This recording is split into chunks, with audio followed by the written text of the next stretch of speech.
আজকে আমি দেখো কাঁচা কলা ফ্রাই করব, একদম নতুন ধরনের।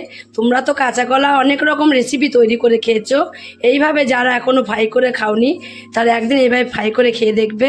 এই কাঁচা কলা ফ্রাইটা আজকে আমি কিভাবে তৈরি করব, তোমরা প্রথম থেকে শেষ পর্যন্ত পুরো ভিডিওটাকে দেখতে থাকো। তার জন্য আমি এখানে দেখো 3টে কাঁচা কলা নিয়ে নিয়েছি। এই কাঁচা কলাগুলোকে এইভাবে আগে আমি দু মাথা কেটে নেব। দুটো মাথায় কেটে এবার কাঁচা কলাগুলোকে ছাড়িয়ে নেব। কলাগুলোকে সব কাঁচা কলাগুলোকে দেখো এমন করে ছাড়িয়ে নিতে হবে। তোমরা যদি বটিতে ছাড়িয়ে নিতে পারো তাও ভালো হয়, বটিতেও ছাড়িয়ে নিতে পারো। দেখো সব কাঁচা কলাগুলোকে দেখো খোলা আমি ছাড়িয়ে নিয়েছি। এবার এই খোলাগুলোকে আমি ফেলে দেবো। ফেলে দিয়ে কাঁচা কলাগুলোকে এবার এখানে আমি নিয়ে নেবো একটা ছুরি দিয়ে কাঁচা কলাগুলোকে আমি কীভাবে কেটে নেব, তোমরা সেটা একটু ভালোভাবে দেখে নেবে যে কীভাবে ছুরিতে কাঁচা কলাগুলো আমি কাটবো। দেখো এটা কিন্তু একদম ভালো হলো না, এই কাটাটা একদমই ভালো হলো না, এটা কোনো কাজেই লাগবে না। এবার আমি এইভাবে একটু পেতে নিয়ে কাটবো।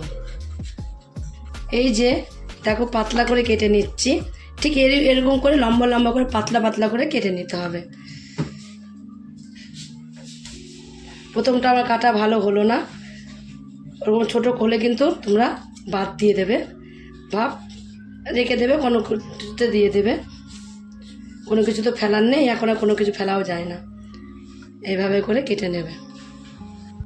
দেখো সবগুলোকে কিন্তু আমি একই রকম করে এগুলোকে কেটে নিয়েছি, একই সাইজ করে।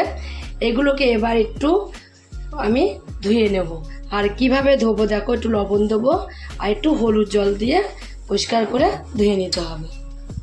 কাঁচা কলাগুলো আমি একটু লবণ দিয়ে আর হলুদ দিয়ে ধুয়ে এক পাশে রেখে দিয়েছি।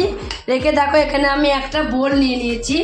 এই বোলের মধ্যে নিয়ে নেব এখানে 1 চামচ বেসন। আর দেবো এখানে দেখো 1 চামচ ওখানে আমি বেসন দিয়েছি বলে কিন্তু এর মধ্যে আমি 2 চামচ কর্নফ্লাওয়ার দিয়ে দেবো। দিয়ে একটুখানি এবার মিশিয়ে নেব। মিশিয়ে নিও। এইবার এর মধ্যে দিয়ে দেবো স্বাদ মতো লবণ। এবার এর মধ্যে দিয়ে দেবো অল্প করে পরিমাণ মতো হলুদের গুঁড়ো দেব, জিরের গুঁড়ো দেব, ধনের গুঁড়ো দেব। আর দেবো দেখো এখানে ম্যাগির মশলা। ম্যাগির মশলাটা কিন্তু খুবই একটা সুস্বাদু, এত ভালো লাগে ম্যাগির মশলা, যে কোনো জিনিসে কিন্তু ম্যাগি মশলাটা দেওয়া যায়। আর এখানে দেবো একটু চাট মশলা। চাট মশলাটা আরও ভালো লাগে, ম্যাগির থেকেও চাট মশলা আরও বেশি ভালো লাগে। হলুদ দেবো অল্প করে, হলুদটা দিতে মনে ছিল না, অল্প করে হলুদ দেবো। আর দেবো এখানে আমি লঙ্কার গুঁড়ো 1 চামচের হাফ চামচ দিয়ে দিয়েছি। লাস্টে দেবো এখানে 1 চামচ চালের গুঁড়ো।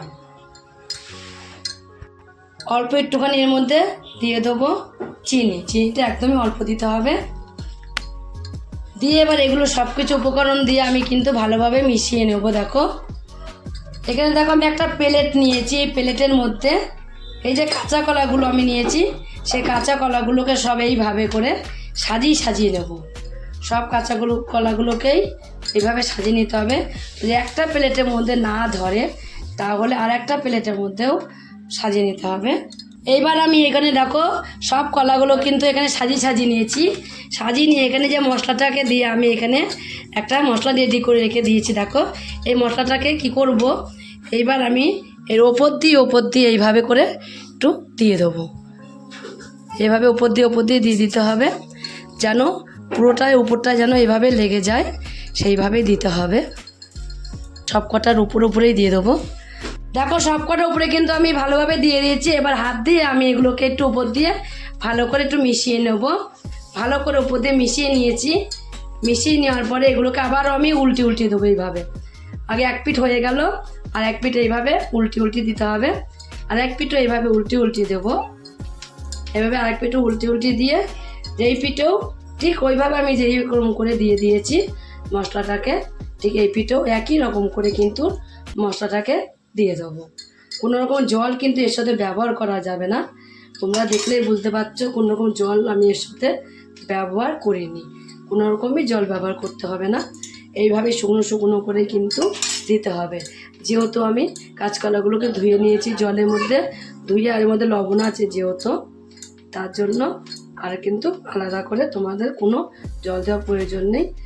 একটা দেখো কত সুন্দর দু পিঠেই কিন্তু হয়েছে, তোমার আমি একটা করে দেখিয়ে দিলাম। এবারে সবগুলোকে আমি এইভাবে একই রকম করে এক সাইডে 5 মিনিটের মতন রেস্টে রেখে দেবো এই মশলাটা সেট হওয়ার জন্য। যত মশলাটা সেট না হবে তত সময় আমি এটাকে রেখে দেবো। 5 মিনিট বলেছে, 10 মিনিটও হতে পারে। এটা এক পাশে রেখে দেবো। ওইদিকে আমি কাঁচকলাগুলো 10 মিনিট রেস্টে রেখে দিয়েছি। রেস্টে রেখে দিয়ে দিকে দেখো গ্যাসে একটা ফ্রাই প্যান বসিয়ে দিয়েছি। তোমরা কিন্তু তাওয়াও বসিয়ে দিতে পারো। ফ্রাই প্যানে তেল দিয়ে দেবো। তেলটা বেশি দিইনি, তেলটা একদম সামান্যই দিয়েছি। সামান্য তেল দিয়ে তেলটাকে একটু গরম করে নেব, হালকা করে গরম করলেই হয়ে যাবে।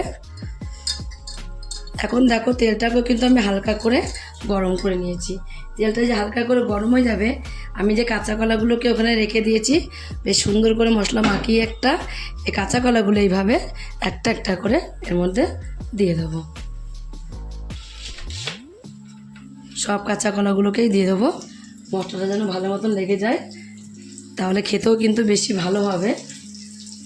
তোমরা গরম গরম ডালের সাথে খেতে পারো, আবার তোমরা বিকালবেলা চা কফির সাথেও কিন্তু এটা করে খেতে পারো। একদম নতুন আনকমন জিনিস। কাঁচকলার তো অনেক রকমই খাওয়া হয়, কিন্তু এইভাবে রেসিপি করে খাওয়া হয় না। এক পিঠ হয়ে গেলে আর এক পিঠ এইভাবে উল্টে উল্টে দেবো। সবগুলোকে এক পিঠ যখন হয়ে যাবে দেখবে আর এক পিঠও এইভাবে উল্টে উল্টে দিতে হবে। আর গ্যাসটা কিন্তু লো ফ্লেমে দিয়েই কিন্তু এগুলো ভাজতে হবে। একদম তোমার হলো যদি হাই ফ্লেমে দেওয়া হয় তাহলে পুড়ে যাবে, লো ফ্লেমে দিলে খুব সুন্দরভাবে একটা ক্রিস্পিভাবে ভাজা হবে। তার জন্য লো ফ্লেমে দিয়েই ভাজবো। দেখো দু পিঠই কিন্তু আমি একইভাবে ফ্রাই করে নিয়েছি। ফ্রাই ভাজা একই বলে, তোমরা যে যেটা পারবে সেটাই বলবে। মনে করো না যে আমি দুরকম বলছি। কত সুন্দর করে ফ্রাই করে নেওয়া হয়ে গেছে দু পিঠি। আর কালারটা দেখো চেঞ্জ হয়ে গেছে। আগে কালারটা কেমন ছিল আর এখন কালারটা দেখো একদমই অন্যরকম হয়ে গেছে। প্রথমে আমি অল্প করেই দিয়েছি। এগুলো একদমই কমপ্লিট হয়ে গেছে। দেখো ওকে আমি তুলে নেব, সবগুলোকেই তুলে নিতে হবে। খুব সুন্দর একটা লোভনীয় জিনিস। দেখো এত ভালো লাগছে, দেখলেই কিন্তু তোমাদের লোভ লেগে যাবে। আর দেখলেই মনে হবে যে না খাই। জিনিসটা এত সুন্দর একটা জিনিস আর এত সুন্দর একটা রেসিপি। এটা সবগুলোকেই তুলে নিয়েছি। এবার বাকি যেগুলো আছে সেগুলো কিন্তু আমি তেল দেবো না, আর এর মধ্যেই দিয়ে দেবো সাজিয়ে সাজিয়ে। দেখো সবগুলো কিন্তু আমার ফ্রাই করে নেওয়া হয়ে গেছে। আর কতটা সুন্দর লাগছে তোমরা একটুই দেখো। আগে সুন্দর, তারপরে কিন্তু খাওয়া। সুন্দর যে জিনিস লাগবে সেই জিনিস কিন্তু খেতেও ভালো লাগবে। তার জন্য আমি পুরোটাই ভেজে কমপ্লিট করে নামিয়ে নিয়েছি। তোমরাও আমার মতন এইভাবে একদিন কাঁচা কলা ফ্রাই করে খেয়ে দেখো কেমন লাগে। যদি রেসিপিটা তোমাদের কাছে ভালো লাগে, আর তোমরা যদি ফেসবুক থেকে দেখো ফেসবুকের পেজটি ফলো করে দেবে। যদি ইউটিউব থেকে দেখো ইউটিউবের চ্যানেলটি সাবস্ক্রাইব করে দেবে। পাশে থাকা বেল আইকন এটা প্রেস করতে ভুলবে না, তাহলে নতুন নতুন রেসিপিগুলো তোমাদের কাছে তাড়াতাড়ি পৌঁছে যাবে।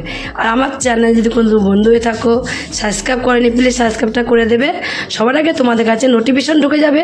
ছোট্ট করে লাইক করো, কমেন্ট করো, অনেক অনেক শেয়ার করো। নমস্কার বন্ধুরা, দেখা হবে আবার পরের রেসিপিতে।